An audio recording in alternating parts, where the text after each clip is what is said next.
¿Qué tal amigos? Bienvenidos una vez más a Café Coloquio. Con ustedes, Mauricio Aguirre y Raúl Cortés.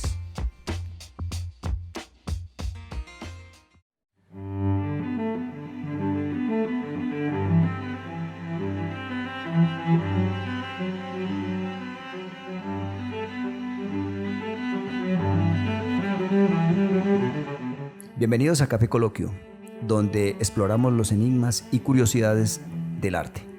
Hoy nos adentramos en uno de los cuadros más enigmáticos y discutidos de la historia del arte, Las Meninas de Diego Velázquez.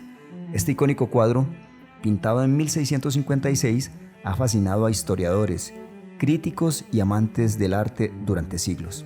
Prepárense para un viaje por el misterio y la complejidad de esta obra maestra del barroco. ¿Qué tal, Mauricio? ¿Qué tal, Raúl? Y oyentes, suscriptores, amigos todos, bienvenidos a este nuevo episodio de Café Coloquio. Y episodio, diría yo, fascinante, alucinante, porque vamos a hablar de una obra pictórica de un muy famoso pintor español del barroco, Diego Velázquez. No soy pues el más experto o ni siquiera un centímetro de experto en lo que es el arte pictórico, pero sí, Raúl, me ha llamado mucho la atención obras como las de este señor, el señor Diego Velázquez, y Francisco de Goya, que también fue un pintor español con una obra bastante amplia y pues muy reconocida, ¿cierto? Ahora, pero sabes que siempre nos hemos interesado desde muy jóvenes por el arte, ¿no es cierto? Por siempre nos ha llamado mucho la atención. La pintura, y hemos estado rodeados de amigos pintores, ¿no? Y también, pues gracias a esa amistad que tenemos, también vos has sembrado esa curiosidad en mi persona, ¿cierto? Claro. Tuviste la posibilidad de estar un tiempo, unas vacaciones en España. En el Museo del Prado, frente a esta pintura de la cual vamos a hablar hoy. Me mostraste pues unas fotografías que me dejaban maravillado. Ajá. Y me interesé, me trajiste una guía del Museo del Prado, recuerdo. Bueno, nos estamos desviando un poco, pero Raúl, miremos el contexto histórico. Pero quisiera, antes de hacerte una invitación a vos y a los oyentes, y es a que nos sirvamos un café, que nos pongamos los auriculares, nos pongamos cómodos para escuchar este episodio. Claro que sí. Entonces, vamos al café. Café en mano, entonces arrancamos con este episodio y vamos a hablar acerca de Las Meninas. Raúl, coméntame algo. Es que no estamos hablando de un cuadro pequeñito, estamos hablando de un cuadro de grandes dimensiones. Estamos hablando de un cuadro de un formato grande, hermano. Estamos hablando de un cuadro, como te decía ahora, de 3 metros, más o menos 20 por 2,80. Y fue pintado en 1656. Moro, sabes que investigando, pues, aunque como te digo, tuve la oportunidad de estar parado frente a ese cuadro.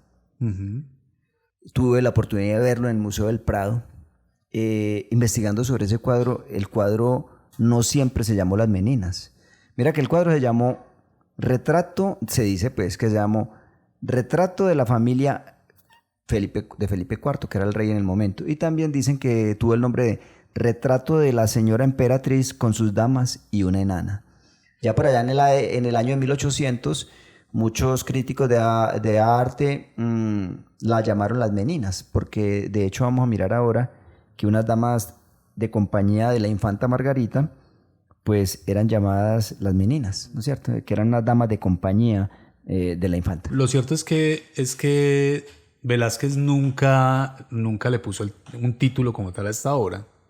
No, se dice que posiblemente lo llamó, como te digo, Retrato de Felipe IV y su familia. Bueno, este cuadro, Raúl, según... En estos momentos lo están viendo los oyentes en la pantalla para que puedan fijarse en de lo que vamos a hablar. Según hemos investigado, este cuadro probablemente es el cuadro más estudiado de la historia. El que ha generado el más enigmático y el que ha tenido más ese foco de atención referente a todo lo que tiene que ver con este cuadro como tal y cuál era su significado, qué pretendía este señor Diego Velázquez, ¿cierto?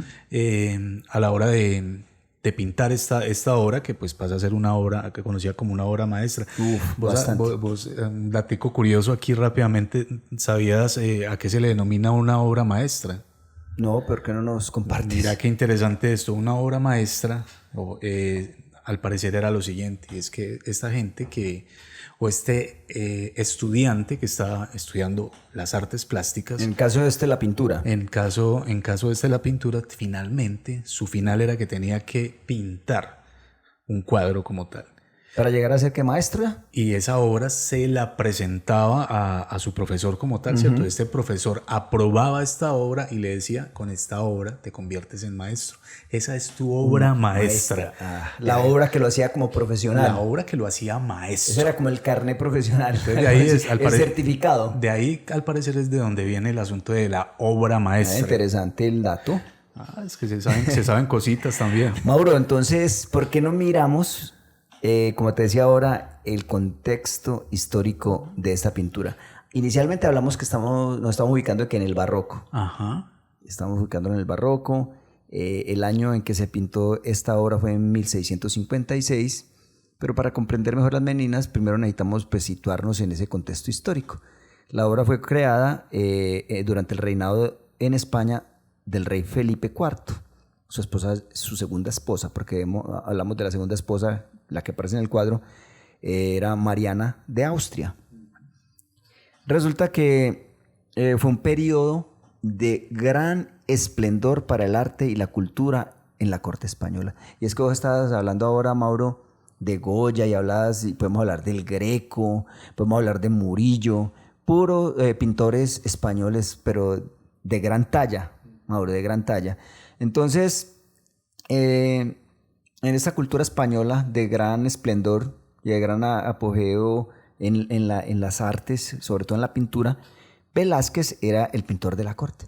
Él se encargaba de retratar a la familia real y a la nobleza, todo lo que tuviera que ver con la nobleza. Entonces, este cuadro nos muestra una escena en el interior del Palacio Real de Madrid, ahí en la capital española, y en el centro vemos a la infanta Margarita, que es una niña. Ahora vamos a mirar los personajes. Es una niña que las dos meninas al lado y lado la están atendiendo. Es la más blanquita, el que aparece. Sí. Ahora tú nos das un dato que es muy especial, porque en la pintura que usted está viendo en estos momentos, querido oyente, está en el centro la infanta Margarita.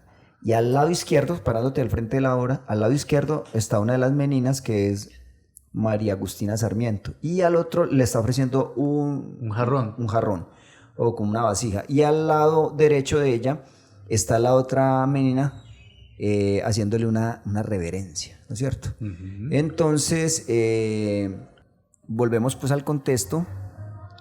Volvemos al contexto del cuadro. Y es que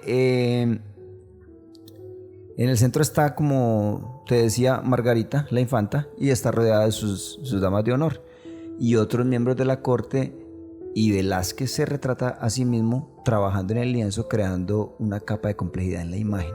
Más adelante vamos a ver a fondo esta composición del cuadro.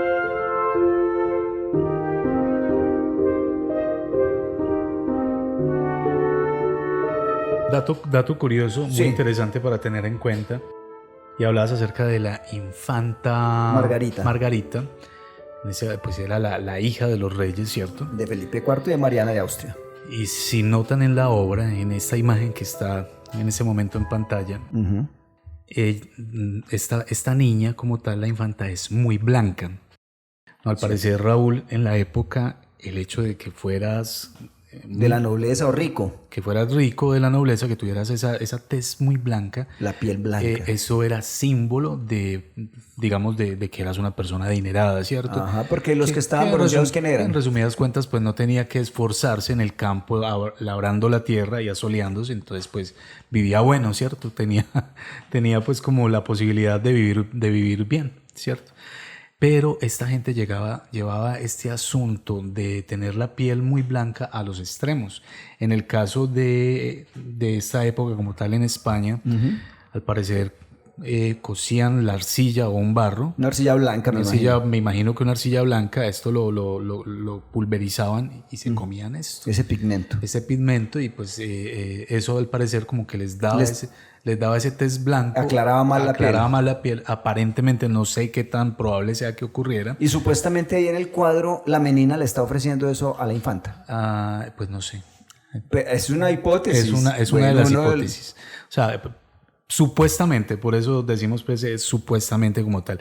El asunto es que si la gente hacía esto y consumía esta arcilla blanca o barro cocido para lograr esta tonalidad en la piel. Mauro, pero en Francia llegaban más lejos. En Francia y en Inglaterra creo que se aplicaban un ungüento o un maquillaje que tenía mercurio, creo.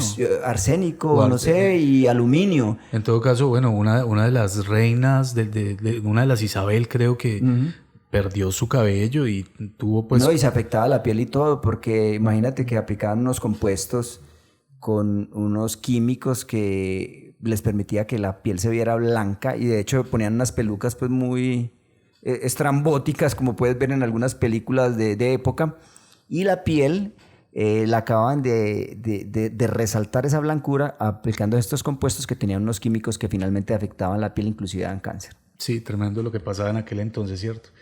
Bueno, no desviándonos entonces del tema, continuamos, Raúl, entonces con lo que es el contexto del cuadro como tal. Fascinante este cuadro. Hablabas acerca de que fue pintado. Ya el contexto histórico, miremos la composición y la perspectiva. De que fue pintado en 1656. Entonces vamos a hablar acerca de lo que es la composición y la perspectiva de este cuadro.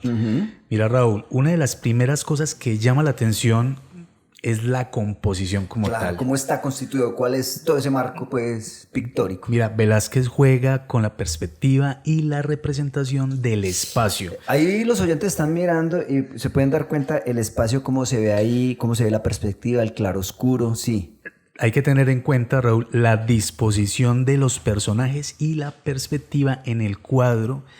¿Cómo está ubicado cada personaje? Eso desafían nuestras expectativas como tal. Este señor, al parecer, era un adelantado pues a la época, porque es que él incluye nuevas técnicas que otros pintores no la estaban usando, ¿cierto? El cuadro parece abrir una ventana hacia el momento presente. Al parecer, ese señor hace que la gente interactúe con el cuadro. Se sienta ahí como parte metido, interactuando con el cuadro, con la pintura. Es como si estuviéramos observando una escena real en lugar de una representación estática, o sea, quieta, sí. Que está quieta allí. Velázquez logra esto. Velázquez utiliza el espejo en el fondo para reflejar a los reyes, Felipe IV y a la reina Mariana. Estos están situados fuera del marco de la imagen, Raúl. Esto sugiere que los reyes están presentes en la escena, observando a su hija y a los miembros de la corte. El pintor Velázquez. Y a Velázquez mismo trabajando en el retrato como tal. O sea que los reyes están en el lugar que nosotros estamos cuando nos paramos frente al cuadro a mirar. Allí estarían los reyes como tal. Eso es lo que logra Velázquez. Velázquez logra que aquella gente que va al museo a ver el cuadro interactúe con la pintura. Para 1656 es un adelanto tremendo en una obra artística, en una pintura. Y es que Raúl, es que hablar de un cuadro de las dimensiones que acabas de decir ahorita, pues es que no es cualquier cosa. Es un gran formato. Mauro, pero yo quiero, tú nos hablas de la composición y la perspectiva, que es muy importante, pero yo quisiera a los oyentes que están mirando el cuadro compartirles quiénes son los que aparecen en el cuadro. Entonces, miren. ¿Cuál es la totalidad de personas que hay allí? Hay 11 personajes. Hay 11 personajes, sí. No, 12, contemos al perro. Bueno, sí. Sí, incluyamos al perro. De hecho, también hay unos datos interesantes acerca del perro. Entonces, mira, Mauro, tú y los oyentes que están mirando la pintura pueden dar cuenta que el primer personaje que aparece al lado izquierdo es Diego Velázquez. El segundo personaje es María Agustina Sarmiento, que es una de las meninas que está ofreciéndole esta vasija o jarrón al tercer personaje, que es la infanta Margarita, ¿no es cierto? Vemos a Mariana de Austria y a Felipe IV reflejados en el espejo, al fondo. Que también es una teoría. Es una teoría que ahora vamos a mirar. Teoría porque, Sí. porque o están reflejados en un Sí. espejo o es un cuadro de ellos. Vemos a la infanta Margarita, que es la niña, la hija de los reyes, que una menina pues le está pasando el jarrón, como dijimos ahora. Y el sexto personaje es el que está entrando o está saliendo del salón en una puerta al fondo. Está como saludando o despidiéndose. Sí, o despidiéndose. Que es José Nieto. Él ejercía como jefe de tapicería de la reina. Es el que está entrando o saliendo por la puerta. Hay otro personaje que parece como una monja y es Isabel de Velasco, que se encuentra al lado izquierdo de la infanta Margarita o al lado derecho de la perspectiva del espectador. Su mirada se dirige hacia el público creando cierta complejidad al análisis de la perspectiva del cuadro, Mauro. El otro personaje que sigue ahí sería, está Marcela Ulloa, que ocupa el cargo de guarda menor de damas. De ahí sigue el guardadamas, que está hablando como con ella. El guardadamas es el cargo del mayordomo moderno y está conversando con Marcela Ulloa. Ese es el el noveno personaje. El 10º personaje sería María Bárbola, que es una enana alemana que está integrada al grupo de los bufones de la corte del rey de España. Y el 11º personaje es Nicolásito Pertusato, que parece un niño, pero es un bufón de la corte italiana, y eso le imprime como cierto aire infantil y juguetón, que de hecho está molestando al mastín, que es el perro, con el pie. Que tú me decías que era un niño, yo te decía que es un bufón. De hecho, para la época de 1656, este Nicolásito Pertusato ya tenía 21 años. ¿Te acuerdas que hicimos la cuenta? Y parece un niño como de 8 años. Da la impresión de que es un niño, no de que es una persona pequeña, ¿cierto? No. Bueno, y terminamos con el otro personaje que me parece importante. El Firulai. Y vamos a ver por qué, sí. Es el perro mastín que está ahí. El Firulai que sale allí. Hay algo bien interesante acerca de este mastín, Sí. y al parecer, Raúl, es una de las obras o de las pinturas de un canino, un perro como Muy tal, bien dibujado, mejor muy bien logradas en cualquier cuadro. Es muy bien pintado ese mastín, vos lo puedes ver y mirar los detalles, y el perro fue pintado con una maestría tremenda. Es que este Diego Velázquez era un maestro. Y además se ve como muy imponente, muy bello, muy bien pintado. Bueno, entonces ahí tenemos los personajes que los oyentes lo están pudiendo observar mientras nos escuchan. Pero Mauro, entonces, ¿cuál es el misterio de esta pintura? Ya vimos que tiene una perspectiva increíble, el manejo de la luz. De hecho, la puerta abriéndose al fondo donde está alguien entrando o saliendo o saludando, y el espejo donde se reflejan los reyes. ¿Sabes qué hacen estos dos objetos en el cuadro? Darle luz. Pero vos tenés un dato muy curioso, muy interesante. Estamos hablando 1656, obviamente no hay luz eléctrica, me imagino que son velas, candelabros. Estamos en un cuarto cerrado de un palacio en Madrid. Aquí viene lo interesante, Raúl, que es un lugar cerrado, un recinto cerrado. Que descubrí por ahí de una persona que sabe acerca del arte, ¿no? Y de cómo se pinta. Sí. Resulta que para la época, Raúl, era muy complejo, adicional a lo que tú dices de que es un cuarto cerrado. Para la época es muy complejo que se pueda dar esa luz que se ve en el cuadro, porque como lo decías ahorita, no hay energía eléctrica, entonces por ende no hay las lámparas o bombillas que tenemos actualmente, ¿cierto? Resulta que al parecer Velázquez utilizaba mucho los espejos. Y ojo que para la época tener un espejo no era tan sencillo. Costosos. Era algo bastante costoso porque no son los espejos que tenemos ahorita. No. De hecho, creo que eran en bronce. Muchos, hace mucho tiempo era bronce bruñido. No sé para 1600 si todavía se veía el bronce, pero eran de un material muy costoso. O sea, un espejo era algo costoso. Era algo bastante costoso. Y sobre todo el tamaño que aparece ahí en el cuadro, pues que es un espejo grande. Entonces, al parecer, Velázquez lo que hacía era que jugaba con estos espejos y proyectaba la luz a través de varios espejos que tenía. Para iluminar el lugar. Para iluminar el lugar. Pero una de las teorías que hay referente a lo que está pintando Velázquez o cómo logra esa pintura es que en el fondo él tenía un espejo grande, tal vez un espejo que ocupaba toda la pared del fondo. Que iluminaba todo el lugar. Y que iluminaba, pero que aparte de eso reflejaba toda la escena que él estaba pintando. Que se ve en la pintura. Y lo que hizo Velázquez fue pintar básicamente lo que se reflejaba en el espejo.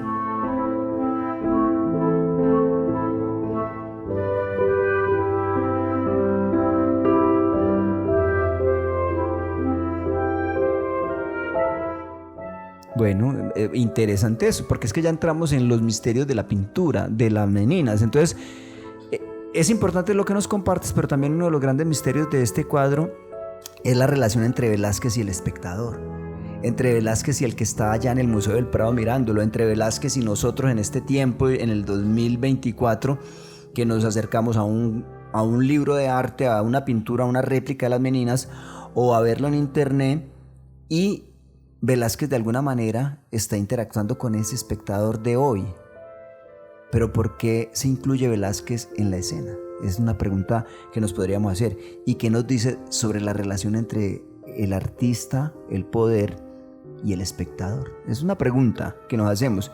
Y algunos interpretan esto como una declaración sobre el papel del artista en la corte. O sea, que sugieren que Velázquez está elevando su estatus al incluirse en la misma esfera que los reyes. Él no se quiere mostrar como el artesano. O sirviente más. Eso, sirviente más, sino que se quiere mostrar como, venga, yo hago parte de la nobleza. Porque de hecho él era de extracción muy humilde, hay que reconocer eso.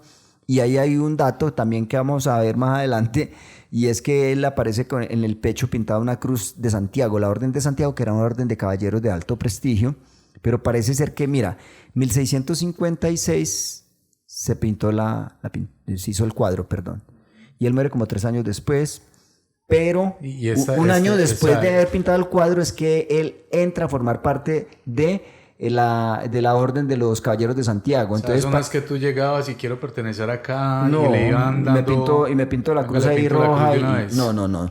Esa cruz en el pecho roja de Velázquez quería decir que pertenecía a la Orden de Santiago, de los Caballeros de Santiago. Pero cuando él pinta cuando él hace este cuadro, no pertenecía. ¿Aún no pertenecía? No, él vino a pertenecer un año después, creo que en 1657. Entonces se dice que posiblemente al cuadro le pintaron la cruz en el pecho de Velázquez ya de una manera póstuma, y que posiblemente fue el rey Felipe IV. Es una especulación, pues, pero mira que también es otro misterio que tiene este cuadro. Entonces, él quiere mostrarse como no un artesano más, un pintor, sino yo hago parte de la nobleza, y de hecho lo hacía, ¿no es cierto? Entonces, hay también un debate sobre la técnica y el estilo de esta pintura, Mauro. ¿Sabes en qué? En cuanto al uso de la luz y la sombra, que crea una atmósfera dinámica y enigmática. Los detalles son muy sutiles, Mauro, como los gestos y las miradas de los personajes. No están ahí pues como planos, no. Es que el asunto de los gestos y las miradas, eso llama mucho la atención. No, es que eso sugiere una narrativa más profunda y compleja que invita a que busquemos una interpretación. Y mira que es interesante lo que estás diciendo, porque muchas personas de pronto se acercan, qué sé yo, estamos en Medellín al museo de aquí del centro de Medellín, que es el museo, ¿cómo se llama este museo? El Museo de Antioquia. El Museo de Antioquia. Uh-huh. Allí hay pues una gran cantidad de obras de uno de los artistas más representativos, pues, que pictóricos que ha tenido Colombia, que es Botero, ¿cierto? Uh-huh. O al menos más reciente, ¿cierto? Sí, Fernando Botero. Y de pronto alguna persona se acerca allí a ver una obra, y bueno, sí, es una obra que pintaron. Y pintaron ese muñeco o esa montaña, o en fin, esa casa o ese bodegón. Pero mira que la interpretación de una obra como tal no tiene que ser tan enigmática, ni tener tú tantos conocimientos. Si te fijas en las meninas, hay algo que llama la atención, y es como los personajes que hacen parte del cuadro están como sorprendidos mirándote en este caso a vos, que es el que estás yendo a ver el cuadro como tal. Sí. Entonces, esos pequeños detalles que son que se pueden percibir, o que los puede percibir cualquier persona sin ningún conocimiento del arte, hacen parte de la interpretación también. Es que sí, los personajes ahí se encuentran mirando hacia el exterior del cuadro, o sea, hacia el espectador, o sea, hacia nosotros que estamos al frente del cuadro. Entonces, eso es lo especial también digámosle, de esa observación que podemos hacer de esta pintura. Y en este cuadro parece que algo fuera del cuadro ha llamado la atención de sus protagonistas, y que estos se han levantado o han levantado la cabeza para no perdérselo. Algunos dicen que es que en ese momento Velázquez estaba pintando a las meninas y entran los reyes y entonces todos se paran y le hacen reverencia y están pues atentos a pues la se sorprende porque llegaron los reyes exacto. en ese momento. Pero lo que llama la atención es que si el mástil es de los reyes, a los reyes entrar, el mástil hubiera tenido una actitud distinta, juguetona, no estaría ahí acostado. No tendría la actitud de gato que tiene en ese momento. Sí, ahí tirado, acostado. Esa es una especulación, pero bueno, la razón por la que miran extrañados hacia el exterior podría tener que ver con uno de los múltiples detalles que esconde el cuadro. Los reyes Felipe IV y Mariana de Austria, que son los padres de Margarita la infanta, se encuentran dentro del cuadro reflejados en el espejo del fondo. Esa es una de las hipótesis, pero yo te invito, Mauro, a que miremos así rápidamente 5 hipótesis sobre el enigma de las meninas. Como primera tenemos que una de las nociones es que Velázquez esté trabajando un día normal. Está pintando una obra que parece de importancia para el espectador, pero de repente entran los reyes en la sala. En este momento todos los presentes se sorprenden observando a los monarcas. Esa es una. Bueno, la segunda otra opción es que el artista esté pintando a los propios monarcas mientras su hija y su compañía observan la evolución de la obra. En un momento, los reyes deciden dejar de posar y se levantan, dejando ver su reflejo en el espejo. En el espejo que está al fondo. En este caso, sorprendidos, el pintor y todos los presentes observan cómo Felipe IV y Mariana de Austria abandonan la sala. Esa es la segunda hipótesis. Hay otra hipótesis. Lo estaban pintando acá y de pronto se pararon, sí, pues. Y todos se sorprenden. Está la otra hipótesis, que es que de algunos estudios pues opinan que los que vemos en el espejo, lo que vemos allá en el fondo, en ese espejo del fondo, es lo que está pintando pues el propio Velázquez y no a los reyes en sí. Es decir, esto, al igual que la teoría anterior, descubriría el misterio sobre la obra que pinta el artista, dejándonos abiertas otras preguntas. Por ahí alguien decía que era un autocuadro. Pues sí. Es que sería un autocuadro con el asunto del espejo, ¿no? De que él esté pintando lo que se refleja en el espejo. Él está ¿cierto? pintando lo que estamos viendo. Uh-huh.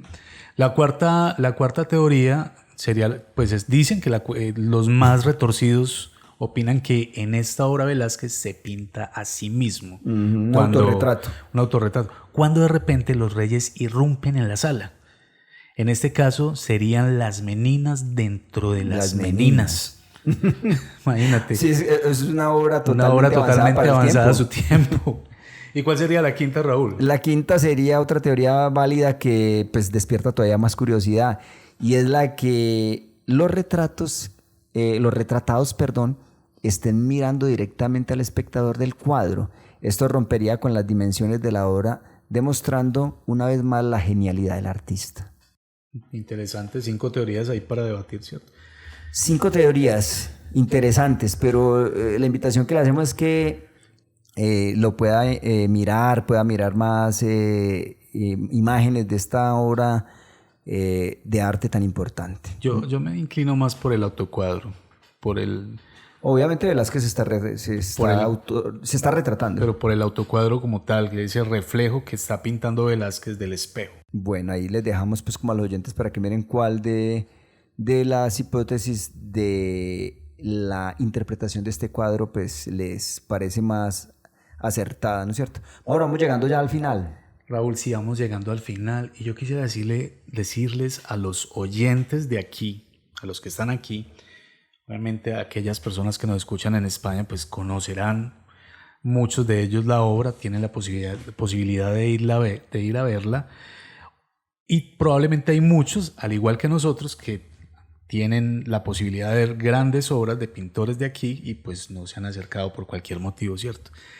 Y es que es importante que apoyemos y miremos más el arte como tal. Aquí tenemos el Museo de Antioquia y Raúl, hay pintores muy, muy, muy buenos aquí en nuestra tierra que también es importante que vayamos a ver, y no necesitan ser expertos en arte, simplemente vayan, vean los detalles, vean la capacidad que tuvieron las personas de hacer esas grandes obras como tal.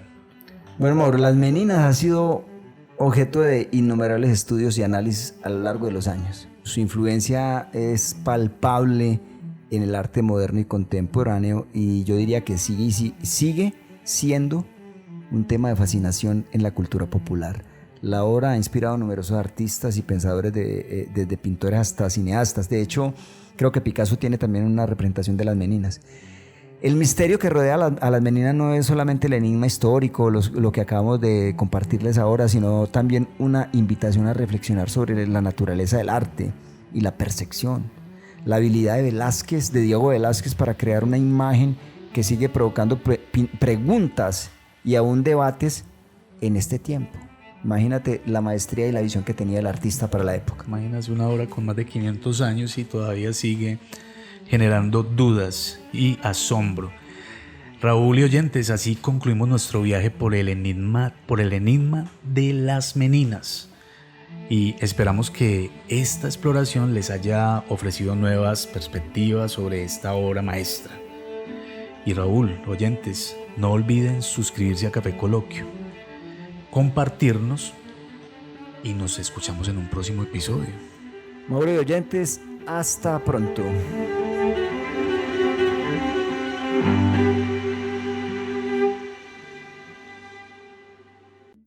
Acabas de escuchar Café Coloquio Podcast.